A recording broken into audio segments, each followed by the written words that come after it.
a video tribute that played on ESPN over the weekend in honor of Women's History Month. I believe we're in the middle of Women's History Month.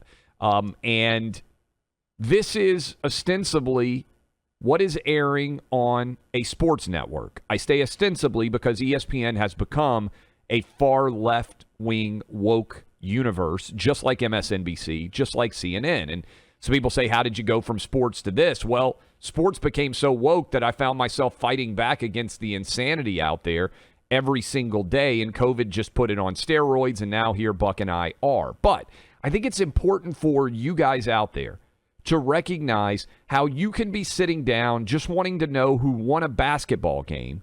Your kids can be sitting down eating their cereal in the morning just interested in watching their latest athlete and what their endeavors might have been, the highlights. And this is what they are being subjected to. Lia Thomas, who is a man, Will Thomas, was a swimmer at the University of Pennsylvania, is now being honored as one of the greatest women's athletes on ESPN as part of a testimonial that they are running on their network. Listen to this. In 2022, swimmer Lia Thomas became the first transgender athlete to win an NCAA Division I championship by winning the 500 freestyle. The Texas native competed for 3 seasons on the men's swim team at the University of Pennsylvania. She began her transition after her sophomore season and after a gap year due to the pandemic that forced the Ivy League to cancel all sports. Thomas made her debut as a member of the women's team in December 2021. Being trans is not a choice. I didn't have any other choice because not transitioning was not leading me anywhere. She competed amidst criticism from the swimming community, competitors, and teammates. She said she hopes her persistence serves a larger purpose. People will say, oh, she just transitioned, so she would have an advantage, so she could win. I transitioned to be happy. Okay, it's not actually even, I mean, I'm losing my mind over here. Clay's like, I'm like trying not to shout over. It's not even an issue of, and they try to make it this, Lia Thomas transitioning, whatever one may think of that. This is Lia Thomas transitions and swims against women and beats all of them and destroys their hopes and dreams after many of them have been, living in a pool practically for the last 15 years or so.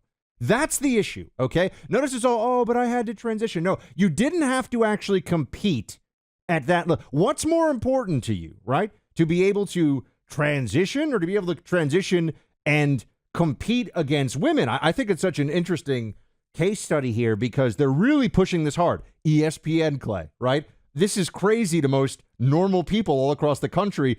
And the whole time I'm sitting here, I started laughing. I'm thinking, like, we should just do a video, like ask South Park to do a video with Macho Man Randy Savage wearing a little, one of those little man bikinis. Be like, yeah, I'm pulling through the water in the pool. I'm destroying the female competition. Oh, yeah. Because it's like the same thing. It really is. And if you're saying, well, I don't want to get involved, which is what a lot of people say, or they say, oh, this is not really that big of a deal. Now your kids are sitting down in front of ESPN, and ESPN, you hear the background music. It's like the friggin' Masters is going on, right? It's like, oh, what a triumphant story. No, listen to what Riley Gaines said. She's a University of Kentucky women's swimmer. We've had her on the show before. She said, and credit to her, Lia Thomas is not a brave, courageous woman who earned a national title. He is an arrogant cheat who stole a national title from a hardworking, deserving woman. The NCAA is responsible. If I was a woman working at ESPN, I would walk out, you're spineless at ESPN, hashtag boycott ESPN. And I mean, the very essence of sports, Buck, is the best man or best woman wins. The or is important there. The best man or the best woman.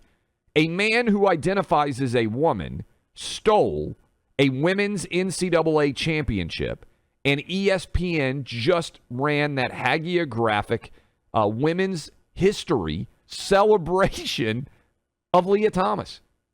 And this is, to me, a perfect representation of how the woke virus, they try to infect it in everything. Because you could sit down, You just want to watch sports. Best man or best woman wins.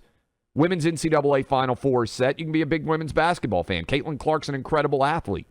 She's a girl, right? There is an important difference here. You'll notice, though, this is the ebb and flow of how this argument goes, how this policy discussion goes, is, they'll start to realize, the left will realize that they're in retreat. They've really been in retreat. For example, the more attention that is paid to the drag shows for kids, for little kids specifically, they're losing.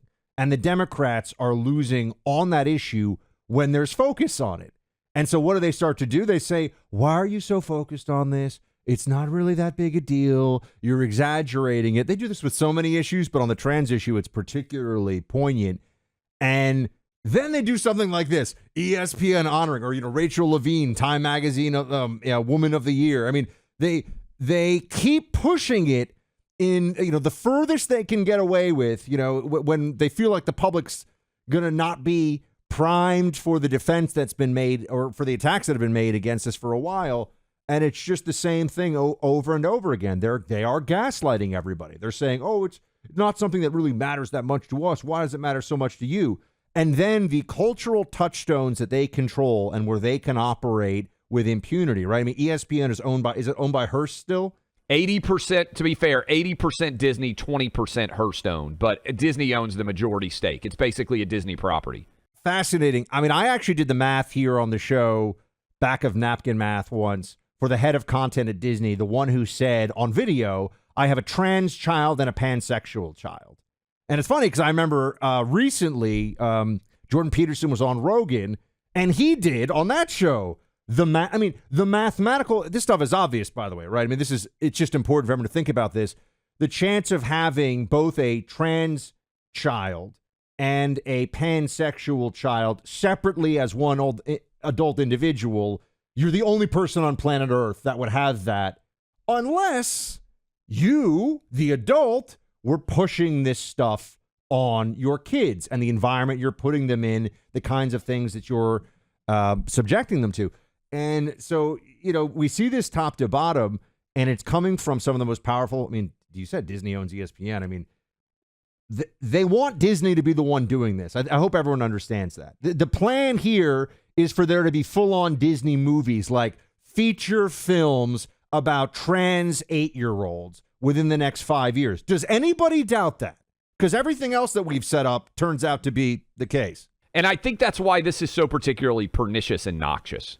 Because if you were sitting down and watching MSNBC and they ran that crap, or you were watching CNN and they ran that crap, okay, you might be in the target audience that wants to buy into that they are selling, right? This idea that men should decide they want to be women and become women's champions and be honored for that, and that it's somehow courageous. But sports fans overwhelmingly reject this. And so what ESPN is doing is trying to condition your child, your grandchild, to believe that this is normal.